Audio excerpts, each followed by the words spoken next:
So, guys, the most exciting thing about this conference, for me, is how the audience responded. Immediately, Peter Obi was called up. The noise, the sound, even people started chanting, Obi, Obi, Obi. I tell you, Peter Obi is a national candidate.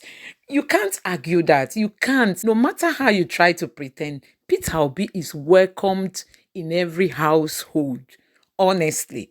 And when this man speaks, you see that he has a computerized brain. This is the kind of person we want to come and rearrange Nigeria for us. We are looking forward to a new Nigeria. A new Nigeria. Let me allow you to listen to the full speech that Peter Obi gave during the latest Ican conference. Don't forget to subscribe to my channel, like this video, share it with your friends and families, and if you don't mind, let me know what you think in the comment section below. Thank you. The presidential candidate of the Labour Party, Mr. Peter Gregory Obi.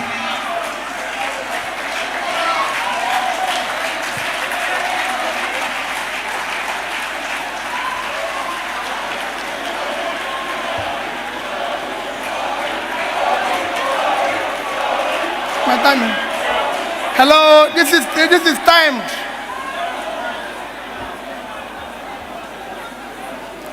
Let me Your Excellencies, let me respectfully stand on all due and existing protocols.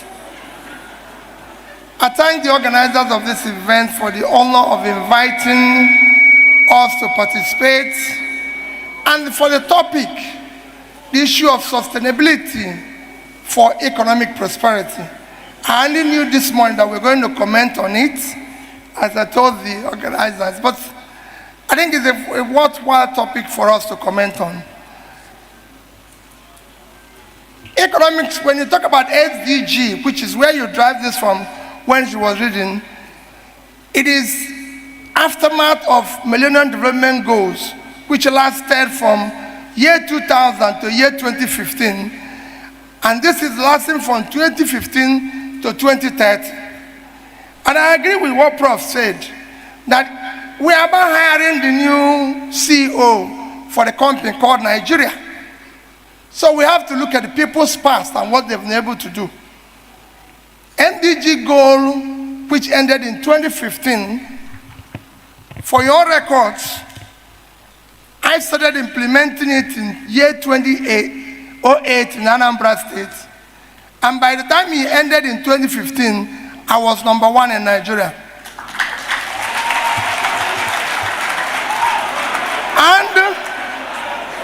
And as we move on, what we are going to do, because it's critical, as we move on in what we are going to do, for me, the Labour Manifesto is already mainstreamed along the SDGs. You can go and look at the manifesto, it's already mainstreamed, and we put it into our development agenda and what we want to do, following our experience with MDG. Then it comes to where, for you accountants, your contribution to that development. Nobody can think about whatever we're going to do, whether you call it SDG or anything, without knowing that accountants, chartered accountants, play a critical role in development.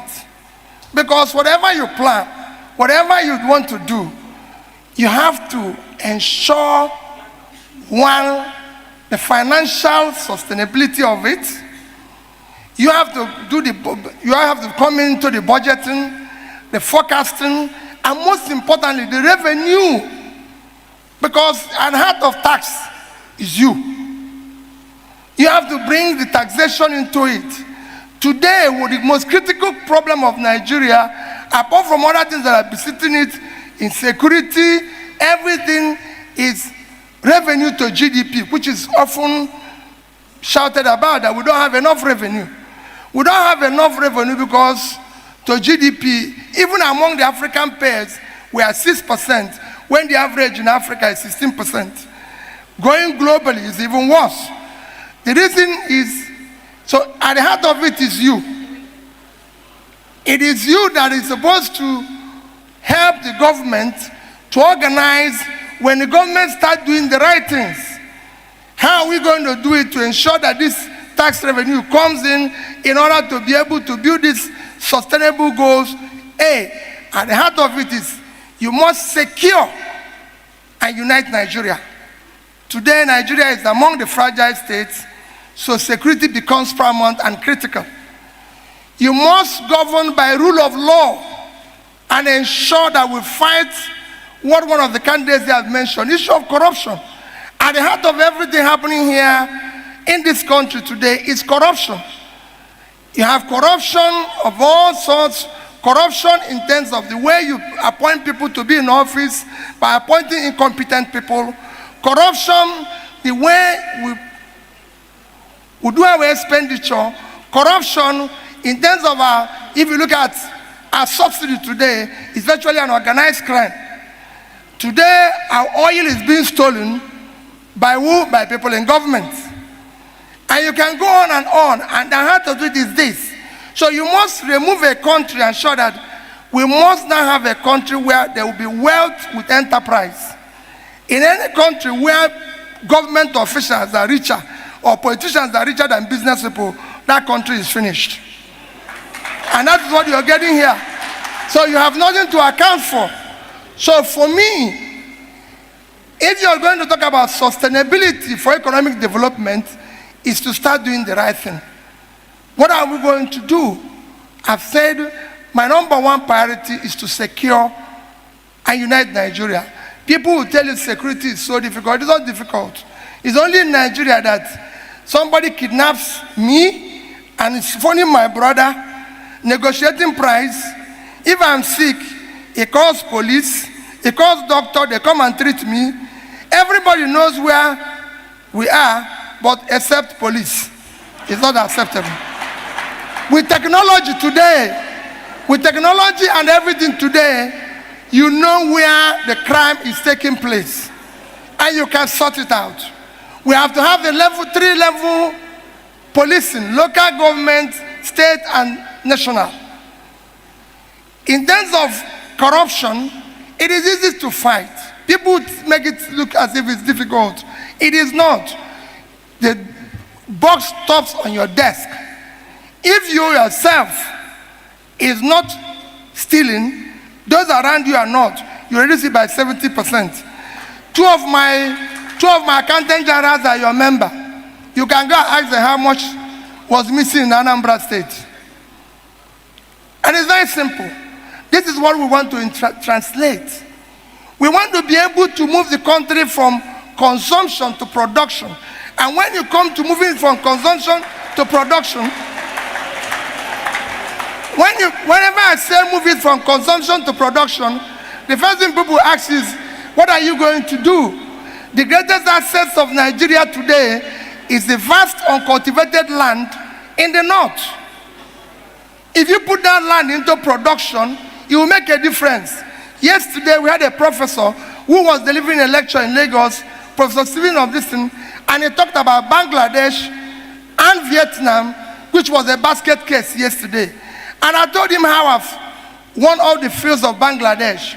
Nigeria today, a country, when he finished that lecture, I joined somebody who was from Yobe State. And he said, in Yobe State, they cannot do that. I said, Yobe State is 45,000 square kilometers of land. Yobe State is bigger than Netherlands. If you add Borno State, you have 115,000 square kilometers. That can go for half, a quarter of the entire land in Europe. Thereby, you have to be productive. If Netherlands can export 120 billion worth of agricultural goods every year, at 33,000 square kilometers of land, Yobe State should do 1.5 times that. 1.5. And 1.5 is just about $2 billion. We're not asking for too much. 1.5% of that is $2 billion. And if you do $2 billion, at rate of exchange today is 1.3 trillion. Thereby, you shouldn't be going to here to take the share of your distance. So we want to move the country, make it productive, stop corruption. These are things you can use to stabilize your currency, which is collapsing today because you're not productive. You're not expecting anything. You're not selling anything. This is how you can pull people out of poverty. And the more you pull people out of poverty, the more you reduce criminality and be able to make the country sustainable. You cannot talk about sustainability in a situation where gangsters have taken over your country. You can't talk about sustainability when you have 33% unemployment. You can't talk about sustainability when you have 20 million out of school children. No, these are things you have to tackle first. As you're doing it and you mainstream the sustainability aspect of SDG into your mainstream, you will be able to drive the process. But in conclusion, as the professor said, he said, borrowing Linkwayon, you don't need too much of sophistication or written documents. All you need to do is to continue to do simple things consistently. And you get there. Thank you and God bless you.